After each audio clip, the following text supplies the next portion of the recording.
தியா தனது பயணத்தை பிரதிபலித்தாள். திருப்தி அடைந்தாள். தியா எண்ணங்கள் எனக்கு அங்கீகாரமும் அன்பும் கிடைத்தது. நான் இன்னும் என்ன கேட்க முடியும். காட்சி 2 சேகராவின் உணர்வுகள். சேகராஸ் தியாவிடம் தனது உணர்வுகளை ஒப்புக்கொண்டார். சேகராஸ் தியா நட்பை தாண்டி உனக்காக உணர்வுகளை வளர்த்து விட்டேன். தியாவின் இதயம் படபடத்தது. தியா எனக்கும் அப்படித்தான் தோணுது சேகராஸ். காட்சி 3 ராகுவின் வளர்ச்சி. ராகு தனது ஆரம்ப எதிர்வினைக்கு மன்னிப்பு கேட்டார். ராகு தியா முன்னாடியே உன்னை புரியாததற்கு வருந்துகிறேன்.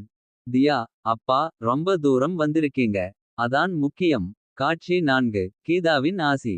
கீதா தியா மற்றும் சேகராவின் உறவை ஆசீர்வதித்தார். கீதா நீங்க 2 பேரும் சந்தோஷமா இருக்கறதை பார்த்து எனக்கு சந்தோஷமா இருக்கு. உங்களுக்கு என் ஆசீர்வாதம் இருக்கு. காட்சி 5 சமூகத்தின் சவால்கள்.